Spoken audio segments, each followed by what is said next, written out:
চট্টগ্রামের পলো গ্রাউন্ডে বিএনপির তারুণ্যের সমাবেশ ঘিরে নেতাকর্মীদের উপস্থিতি ছিল উল্লেখযোগ্য। মাঠের ভেতর বাইরে ছিল লোকারণ্য।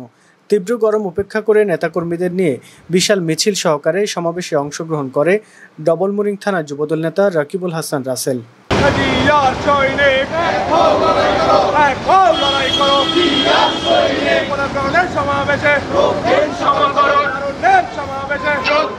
রকিবুল হাসান রাসেলের নেতৃত্বে এই সময় উপস্থিত ছিলেন ডবলমুরিং থানা যুবদল নেতা জয়নাল আবেদিন মানিক, জাহিদুল ইসলাম জাহেদ, পারভেজ, মাকসুদ, রাকিব, আবিদ, শাওন, মুরাদ, আব্বাস, মনির, সুমন, তারেক, সোহেল, কাদের, অলি, রতন প্রমুখ।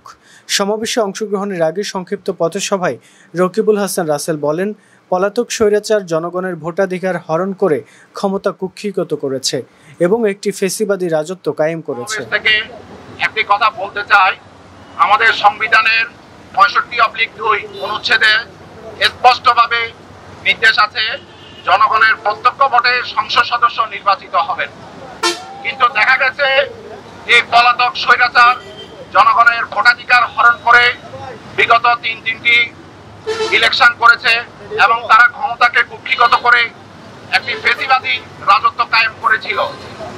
বাংলাদেশের আপামর জনগণ, ছাত্র জনতা এবং সকল রাজনৈতিক দলের অভ্যুত্থানের মাধ্যমে এই স্বৈরাচার পালিয়ে গিয়েছে, কিন্তু স্বৈরাচারের দোসররা এখনো বিভিন্ন জায়গায় অবস্থান করছে।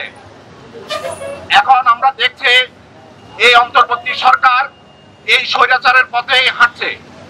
তারা এক এক সময় এক এক ধরনের কথা বলছে। কখনো বলছে তারা ডিসেম্বরে নির্বাচন হবে, কখনো তারা বলছে আগামী জুনের মধ্যে নির্বাচন হবে, আবার তারা কখনো বলছে সংস্কার কাজ শেষ করে তারা নির্বাচন দিবে।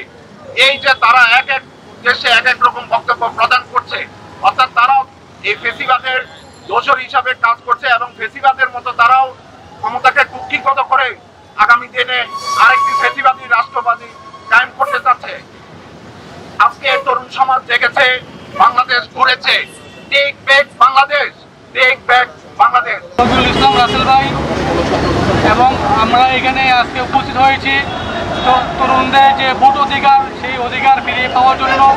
17 বছর, বিগত 17 বছর আওয়ামী লীগ সরকারের আমলে আমরা তরুণরা ভোট দিতে পারি নাই। সেই অধিকার প্রতিষ্ঠার লক্ষ্যেই আজকে আমাদের এই আয়োজন। দীর্ঘ 17 বছর বাংলাদেশের জনগণকে সাথে নিয়ে বাংলাদেশ জাতীয়তাবাদী দল আন্দোলন সংগ্রাম করেছে, ভোটের অধিকার ফিরিয়ে পাওয়ার জন্য আন্দোলন সংগ্রাম করেছে। তারই ধারাবাহিকতায় 5 আগস্ট বাংলাদেশের ছাত্র জনতা, বিএনপি, আপামর জনতা আন্দোলন করে ব্রিটিশ সরকারকে বাংলাদেশ থেকে বিতাড়িত করেছে। কিন্তু আমরা বর্তমান সরকারের কাছে আশা করেছিলাম তারা একটি সুষ্ঠু নির্বাচনের ব্যবস্থা করবে। এখনো পর্যন্ত তারা একটি সুষ্ঠু নির্বাচনের ব্যবস্থা করে নেই। বাংলাদেশের প্রায় 4.5 কোটি তরুণে ভোট দিতে পারেনি।